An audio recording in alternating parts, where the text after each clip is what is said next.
na atong balikan mahigala natong isgutanan ron. Ha? O God, kini siyang isgutanan na migala actually mo gasto-gasto tag oras ini kisgutan mo na to ning statement Inday Sara unya kining investigation sa NBI unya unsa may tumong unsa may direction sa NBI Inday Ken. Dili man ni bisigaron kanamo in aid of legislation di man kay di man ni congressman ng NBI sa to pa criminal investigation ng ila. Criminal inquiry. Ha? Nya unsa may tumong para criminal investigation para pasakaan si Sara Duterte Carpio kaso sa korte. Debatable man, highly debatable man. Kay ang Vice President is an impeachable official ug immune from suit like the President, mga sukid ti paminaw. O Presidente ka, immune from suit ka na dili ka pwedeng pasakaag kaso ba? Ha? Isi Presidente o Vice Presidente.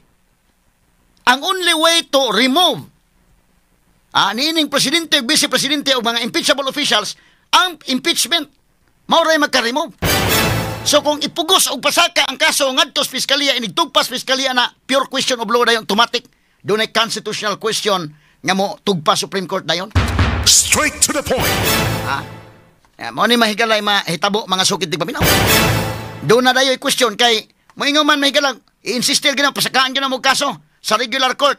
Tugpa dayon kaso dayon mga higala dunay pure question of law dayon Supreme Court constitutional question.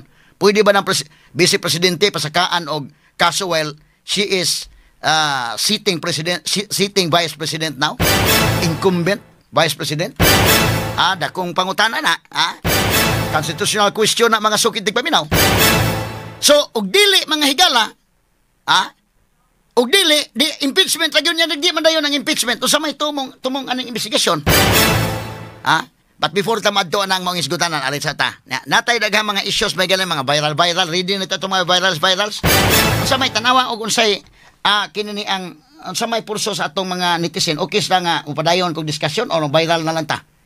Sa man, kompleto matag virals, ready man. Di man ito mga virals nga mga hitabo na. Ready man dili ang mahigala. Uwing kag, kuhan, kompleto ito mga reporters, hindi po itong mga virals niya po, kompleto.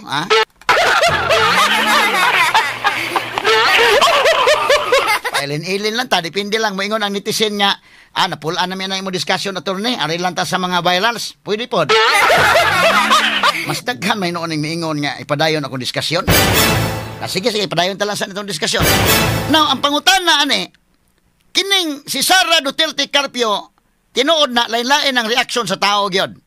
Pero ang masa may galan tingala sa kulahi po ilang hunahuna day. Kay para nako ganin ko nga magbutang gyud sa spokesperson para kalma ba. Ma-emotional mo siya mutubag. Para nako, honest to goodness, mahigala nga ako akong opinion, aron nga dunay mga issues, ang mutubag, kalma, dili emotional dahil, para nako lang pulahi po ng masa kong istorya mo nga, talimang katuni, isu kasi na sana, muna sakto,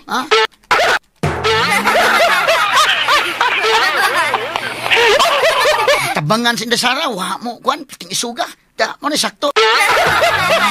Kung lahi po ng ilang unahuna, Bueno, ari lang kita sa unod sa ato mga higalang diskusyon. Ang question na ron, doon na ba'y kaso? Kay mimbisigar kong NBI, Pirmiro may higalang NBI, pagka bati sa NBI, with all due respect sa taga-NBI, Namina ito naman taga-NBI, monitor ba na ito na sila. With due respect sa NBI, mga minglakim sa taga-NBI, sito gusto sa investigation. Daghang po mga abogado sa NBI. In fairness nila may galag with due respect, may laki ng taga-NBI. Tinuray lang kung di sa suguon Malacanang, di na sa mo imbisigar. Kay medyo labad sa oo magin Kining pagkasultian, Sara, doon na ba mahigalay liabilidad? Hypothetical remember, hypothetical conditional ang pagkasulti mga sukit tig paminaw. Kung saan man imog yung ipugos niya doon ay liability, ang mga yanong tao gani, ang mga yanong tao gani, dahil kiningom gani nga, oy, kaklaro na ingom nga, kung mamatay ko, kapag pinatay ako, mo niya yung exact nga ko na, kapag pinatay ako, nanak ko sa gisugo, patayin mo si BBM, si Lisa Araneta at si Martin Romualdez. Straight to the point. So, hypothetical, conditional, mahigala niya ang condition kung mamatay siya. Kanang pagkasultihan na sa gisugo, mora na sa sultiha ba nga, kung mamatay ko, patyon saddi ka. Kung saan magpagpatay ni mo, namatay ka naman.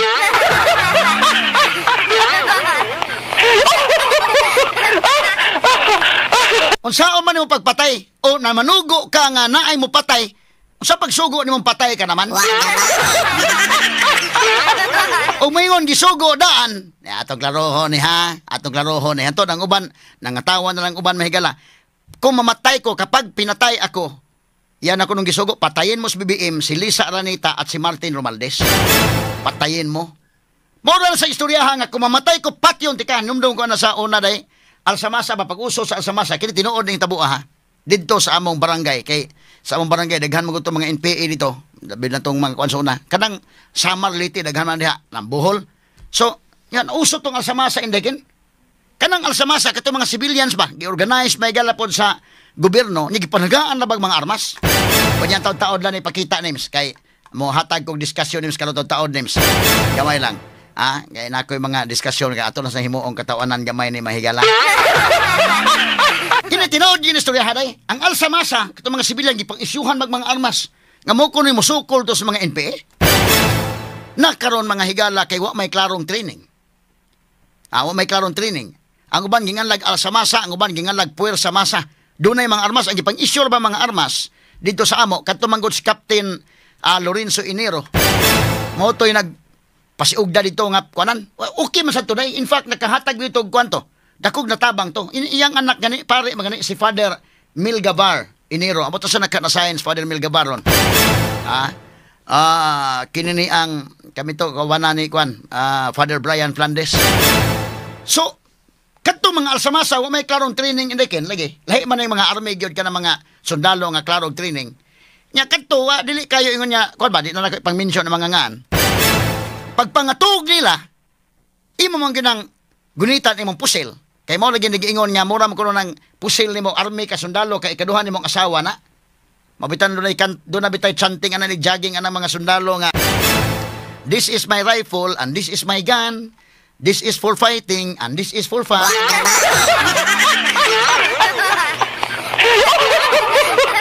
Ato niyagi katawa-katawa mga higala ha. Pag gunit sa pusil na tog, ang usapon, di gunit sa pusil tog. Nya kay wa may klaro lagi in taong training. Prangka-prangka lang pag-istorya, di ko naman panganlan. Sus, Ginoo ko.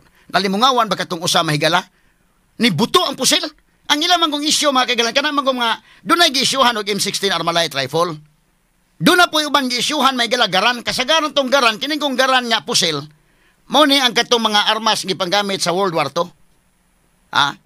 Daghan kining mga garan, pero gigamit ni sniper guns. Mo man yung gamit sa mga sniper kanang garan. Lagyo makay glatos god kanang garan, butangan mo telescope na nga kon, ngilingig kay nang garan. Pero ang bala ana may labaw pa kadako sa bala sa M16. Kadto mga familiar og pusil ba kanang M16 Armalite rifle, gagmay ra nagbala pero power na nga bala. Inig kaigo nimo ang M16, mura gamay ra bustot sa tubangan inig sa likod daw abhak. Straight to the point. Dako og pahak sa likod. Kuyaw ng M16 Armalite rifle kanang mga M4 kuyaw na, kanang mga bala na. Pero kanang garan taas kay glatos. Layo taas kay naglatos kay sa kuno gamiton sa mga sniper. Pangtira may galak kay lagyo maglatos unya. Kuan gyud siya pero ang iyang safety anang garan, ako familiar ko na mga pusila mga kagilan kanang Armalite o kanang garan o kanang uban pa machine gun.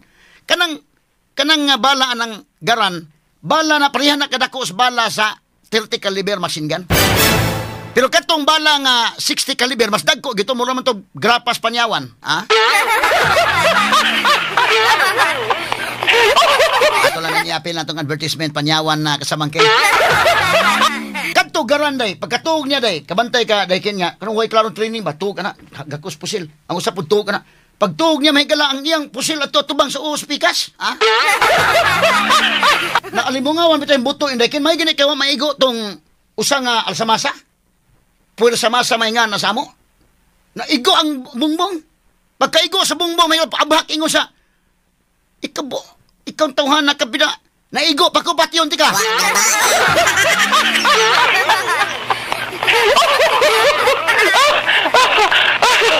Anang pagkaistoryaha, may gala, maurang pagkaistoryaha ki. 5 kag maigo kagaran, ang iyang bala may gala 30 caliber machine gun ka na. Naigo kap, sigurado kay yung mauwaw kag yung mubangon.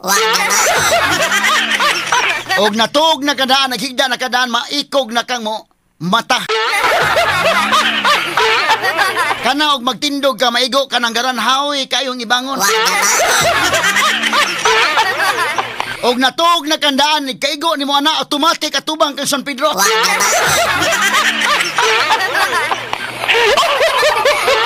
Pero niya sulti sa, uy sus na igo pa ko, patyon ti ka. Sa pagpatay ni mo, namatay ka naman, hindi mo ka mabuhi ka na igo imong ulo ng garan, Jesus, Ginoo ko. Oning istoryahay may galang in the Vice President Sara Duterte Carpio, kung mamatay ko, patyon ti ka. Mora ng istoryaha. O sa may krimen. Muna ang mga yanong tao miingon, wow, kamo gyud. Pero ila gining gidaginot, ha? Unya karon og nagsugo na karon og kwan. Tao, kaya na magsugo magkaglain tao. Kanang magsugo kaglain tao imo nang gipa-promise og mamatay ko ha patya to. Ang uban hinuon may gala kana bang magsugo ka? Kinahanglan man nagsuhol day. Daykin. Kana mga hired killer kinahanglan nagsuhol kana ganing mag-uuma imong padarohon mingo man nasuhuli ko. Nya mutuman ka na saad nga wa naman kami uli ko eh. Wa na sa nakabayad na kag 50% ana.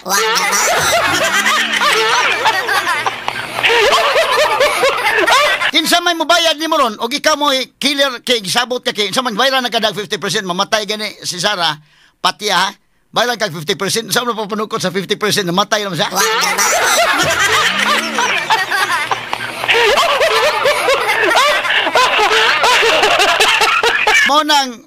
mo na nga ang uban gikabuangan na hinoon doon na naghimuhimo nag-edit-edit sa ingon nga ang gisugo ko nung Sara Duterte Carpio si John Wick man kuno.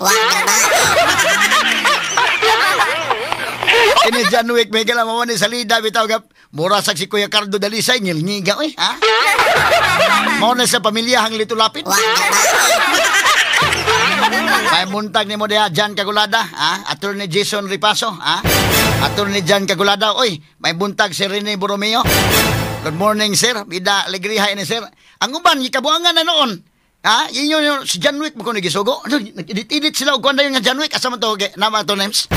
Asa man to edit-edit nga John Wick, kani bebe. At ang binawon ko ng audio, ano be? Si John Wick ba de? Be? Ano o? Namatay ako. Oh? Kung si John Wick telepono? Pag namatay ako, sabi ko, huwag ka tumigil hanggang hindi mo mapatay sila.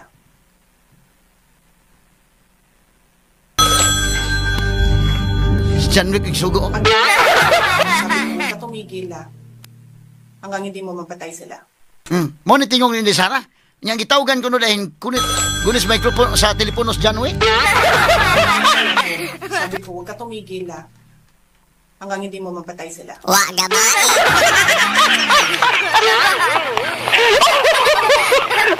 Mauday ko no natarantang Malacanang. Uy, kasi John Wick may gisugo dahil nga, mupatay ko no ba, mo may gitawgan sa telepono ni Sara Duterte? Wag na ba?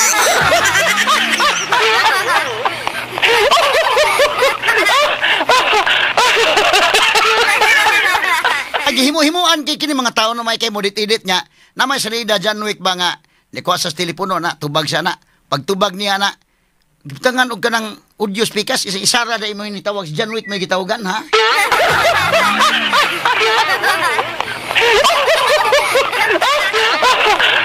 Bida gihimo na hinong katawanan ni mga kaigalaan with due respect sa NBI ha ato ni tiwas og gisgot ang gining sa side sa NBI sad with due respect sa NBI kay bawo ko mga maynglaki ni sila.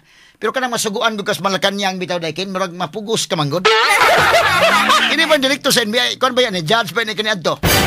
Ha kamao ni judge god pero kanang masuguan kas Malacanang por bida. Tara be audio. Tawag si Sara gitawagan ko no John Wick punit John Wick sa telepono. Na nasa tulo names bebe asa audio. Kanio. Pag namatay ako, sabi ko, huwag ka tumigil hanggang hindi mo mapatay sila. Wag na ba?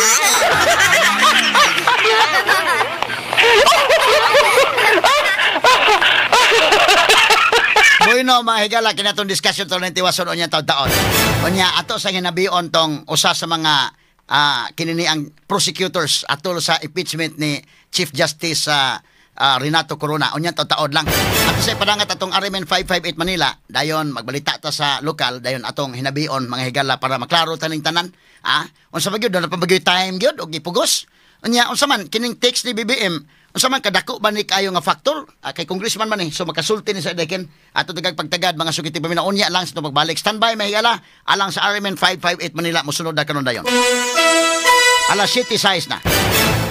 Live via satellite. Live via satellite. RMN News Nationwide. Nationwide.